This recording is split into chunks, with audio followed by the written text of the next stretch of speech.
आज हम बात करेंगे उन घटनाओं की, उन विस्फोटक घटनाओं की, जिन्होंने यूरोप की सबसे ताकतवर सल्तनतों में से एक को मतलब जड़ से हिलाकर रख दिया था। तारीख है 14 जुलाई 1789। सुबह का वक्त है और पेरिस शहर में कह सकते हैं कि एक दहशत का माहौल है। एक अफवाह फैल गई है कि राजा की फौज आम लोगों पर गोलियां चलाने वाली है। बस इसी डर और गुस्से से भरी हजारों की भीड़ शाही ताकत के सबसे बड़े सिंबल बैस्टिल के किले पर धावा बोल देती है। तो सवाल उठता है कि आखिर ये नौबत आई कैसे? एक राजा को फांसी दे दी जाएगी, एक पूरा साम्राज्य खत्म हो जाएगा, ये सब हुआ कैसे? इसका जवाब ढूंढने के लिए चलिए जरा समय में पीछे चलते हैं और उन वजहों को कुरेदते हैं जिन्होंने इस क्रांति की आग जलाई थी। तो हमारी इस पड़ताल का जो पहला सुराग है ना, वो हमें मिलता है 18वीं सदी के फ्रांस के समाज में। एक ऐसा समाज जो अंदर से पूरी तरह बटा हुआ था और बेहद नाइंसाफी पर टिका था। अब जरा इस तस्वीर को देखिए। ये उस जमाने का एक पॉलिटिकल कार्टून है। थोड़ा अजीब है ना? एक तरफ एक अमीर कुलीन है, दूसरी तरफ एक गरीब किसान और साथ में एक मकड़ी और एक मक्खी। तो सवाल ये है कि इन चारों का आपस में क्या लेना देना हो सकता है? ये तस्वीर आखिर कहना क्या चाहती? देखिए, इस कार्टून का मतलब बहुत साफ और बहुत पावरफुल था। ये कह रहा था कि जो कुलीन है वो मकड़ी है और किसान मक्खी। मतलब ये उस सिस्टम पर एक सीधी चोट थी जहां एक क्लास दूसरी क्लास का खून चूस कर ही जिंदा थी। तो ये सिस्टम था क्या? उस वक्त का जो फ्रांसीसी समाज था, जिसे एंशंट रेजीम भी कहते हैं, वो 3 हिस्सों में यानी 3 एस्टेट्स में बटा हुआ था। अब मजे की बात देखिए, पहले 2 एस्टेट यानी पादरी और कुलीन लोग पूरी आबादी का सिर्फ मुश्किल से 3% थे, लेकिन सारा का सारा बोझ, हर तरह का बोझ वो बाकी 97% लोगों पर था, यानी तीसरे एस्टेट पर। और ये जो फर्क था ना, ये छोटा मोटा नहीं था, ये जमीन आसमान का फर्क था। जो पहले और दूसरे एस्टेट के लोग थे, मतलब पादरी और कुलीन, उन्हें जन्म से ही सारे ऐशो आराम और अधिकार मिले हुए थे।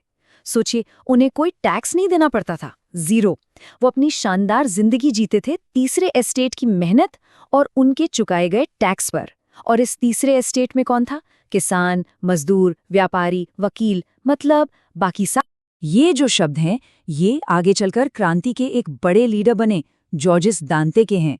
और ये शब्द उस फ्रस्ट्रेशन को, उस निराशा को दिखाते हैं जो पढ़े लिखे मिडिल क्लास में थी। मतलब सोचिए, आपके पास टैलेंट है, आपने पढ़ाई की है, लेकिन सिस्टम आपको आगे बढ़ने का कोई मौका ही नहीं देता। क्यों? क्योंकि आप किसी बड़े घराने में पैदा नहीं हुए। तो एक तरफ तो समाज में इतनी गहरी नाइंसाफी थी, और मानो इतना काफी नहीं था, इसके ऊपर एक और बहुत बड़ी मुसीबत खड़ी थी। और वो थी कि फ्रांस का शाही खजाना बिल्कुल खाली हो चुका था। साल था 1774। एक 20 साल का नौजवान लुई 16वां फ्रांस का नया राजा बनता है और उसे गद्दी के साथ विरासत में क्या मिलता है? एक खाली खजाना। तो भाई, ये खजाना खाली हुआ कैसे? वजह कई थी। एक तो दशकों से चले आ रहे महंगे युद्ध, दूसरा वर्साई के आलीशान महल पर होने वाला बेहिसाब खर्चा, और एक बड़ी विडंबना देखिए, फ्रांस की सरकार अपने दुश्मन ब्रिटेन को नीचा दिखाने के लिए अमेरिका की क्रांति में आज़ादी के लिए लड़ने वालों की मदद कर रही थी और अपने ही देश में लोगों पर जुल्म ढा रही थी।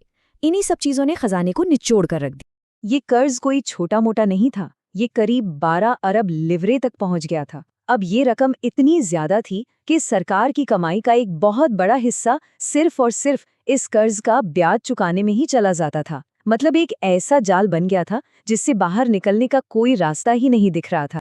चलिए, एक पल के लिए सरकार और खजाने की बातें छोड़ते हैं और देखते हैं कि इन सबका असर आम आदमी की जिंदगी पर क्या पड़ रहा था, जो रोजाना बस 2 वक्त की रोटी के लिए संघर्ष कर रहा था।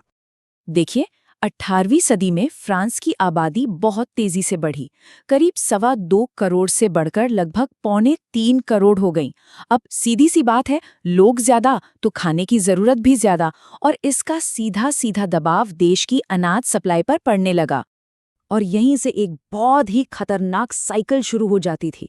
सोचिए, किसी साल सूखा पड़ गया या ओले गिर गए, फसल बर्बाद हुई तो अनाज कम हो गया, और पावर रोटी, जो कि लोगों का मेन खाना था, उसकी कीमतें आसमान छूने लगी। अब जब कीमतें इतनी बढ़ गईं तो जो सबसे गरीब तबका था वो रोटी खरीद ही नहीं पाता था। नतीजा भूखमरी, और फिर इसी भूखमरी की वजह से दंगे और मौत। इसी भयानक सिचुएशन को कहते हैं जीविका संकट। मतलब एक ऐसी हालत जब जिंदा रहने के लिए जो बेसिक चीजें चाहिए वो भी खतरे में पड़ जाएं। और फ्रांस में उस दौर में ये कोई एक आध बार होने वाली बात नहीं थी, ये बहुत आम हो गया था। लोगों के लिए जिंदगी का मतलब ही बन गया था एक लगातार चलने वाला संघर्ष। तो अब तक हमारे पास क्या क्या है? 1. समाज जो नाइंसाफी पर टिका है। 2. एक सरकार जो दिवालिया हो चुकी है। और 3. जनता जो भूखी है। अब इस विस्फोटक मिक्सचर में बस एक आखिरी चीज की कमी थी, और वो थे कुछ नए, कुछ पावरफुल आइडियाज जिन्होंने लोगों के गुस्से को एक आवाज दी, एक दिशा दी। ये आइडियाज आए कहाँ से? देखिए, उसी तीसरे एस्टेट के अंदर एक नया मिडिल क्लास उभर रहा था। ये व्यापारी थे, वकील थे, सरकारी अफसर थे। इनके पास पैसा था, इन्होंने अच्छी पढ़ाई लिखाई की थी, लेकिन समाज में न तो इन्हें इज्जत मिलती थी और न ही इनके पास कोई पॉलिटिकल पावर थी। तो इसी क्लास ने उस दौर के बड़े बड़े फिलोसोफर्स के आइडियाज को हाथों हाथ लिया। जॉन लॉक जैसे लोग कह रहे थे कि राजा को भगवान ने नहीं भेजा, उसे कोई दैवी अधिकार नहीं है। रूसो कह रहे थे कि सरकार जनता और शासक के बीच एक सोशल कॉन्ट्रैक्ट की तरह होती है। और मॉन्टेस्क्यू ने कहा कि पावर किसी एक के हाथ में नहीं होनी चाहिए, उसे सरकार के अलग अलग अंगों में बांट देना चाहिए। और ये जो विचार थे ना, ये सिर्फ किताबों में बंद नहीं रहे। ये कॉफी हाउस में, लोगों की बैठकों में, अखबारों के जरिए, मतलब आग की तरह पूरे फ्रांस में फैल गए। और पहली बार लोगों को ये समझ आने लगा कि उनके साथ जो हो रहा है वो गलत है और एक बेहतर समाज बनाया जा सकता है।